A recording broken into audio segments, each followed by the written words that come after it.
I'd like to start today with a question. And I'd like you for a moment to take away any distractions, any thoughts, and just think of yourself in this very moment as you're watching this to consider your reality, your existence. And what I'd like you to think about is in 4 different areas, you're obviously going to be existing in a physical environment that contributes to your circumstances, your situations, how old you are, what country you're in, all of those physical things that you really didn't have any control over, but you have had control over up until this point of time. So your physical reality is where you are today. And then you've got your intellectual reality. How do you think, what you've learned, your cognitive processes, and all those things that you've accumulated since early birth into who you are and what your capacity is intellectually, how you do things. Now, obviously, there's a third aspect, your emotional reality.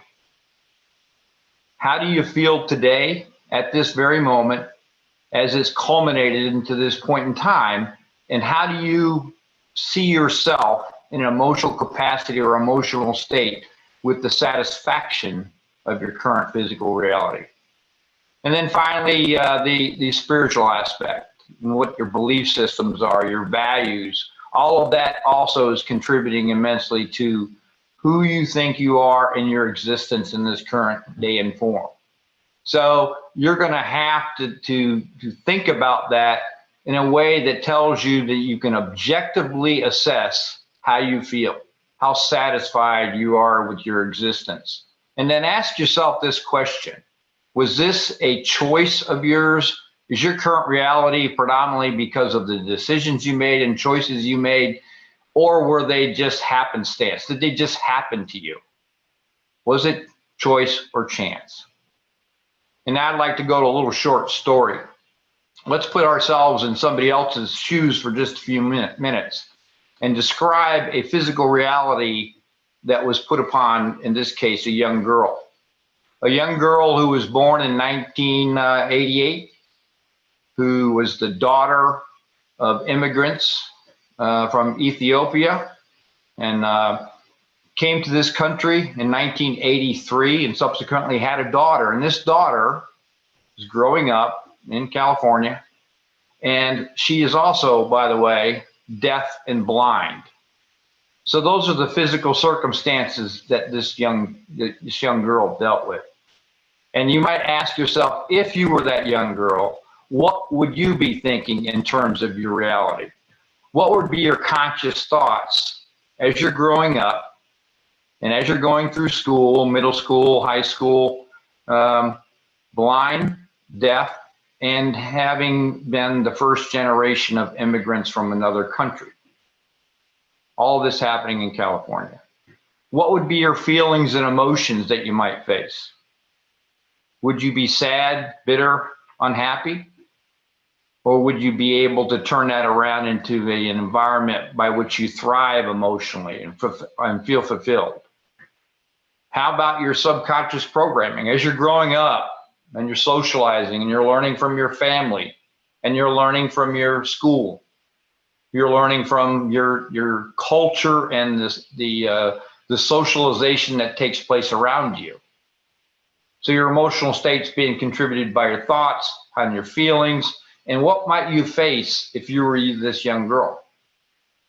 And how about physical behavior and actions? Would there be any restrictions or limitations that you might need to consider in your reality at that point in time? How would you face those? And as you think through this process, you're going to come up with either two choices. You're going to act in a certain way, or you're going to react to the circumstances of the reality at that point in time.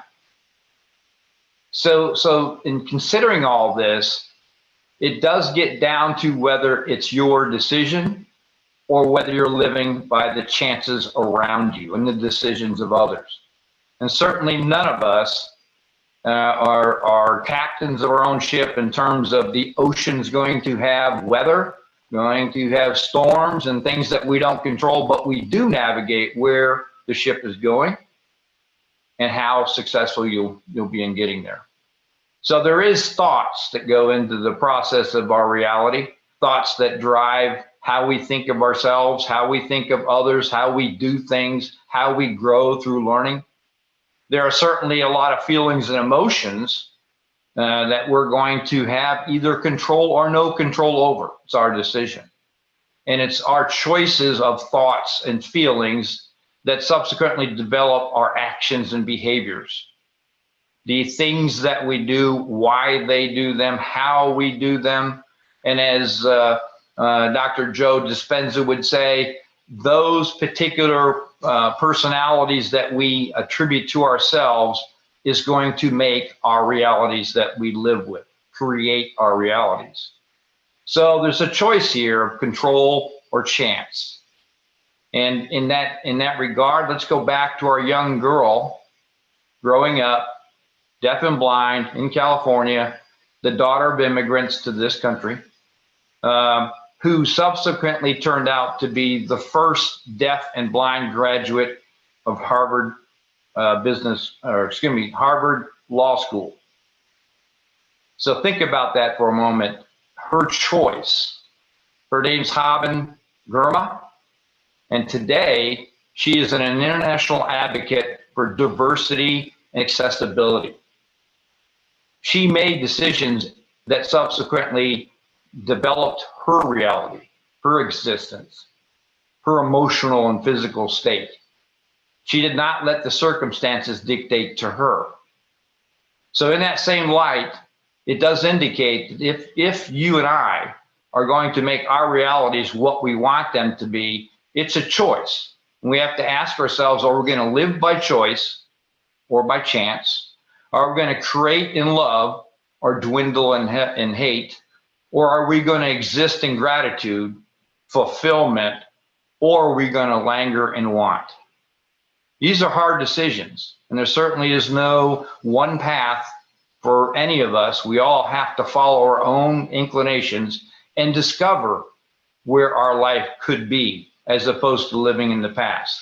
And if we can't answer that question in the positive, then certainly we need to reach out, find a coach, find a mentor, or find somebody that can show us how to do that.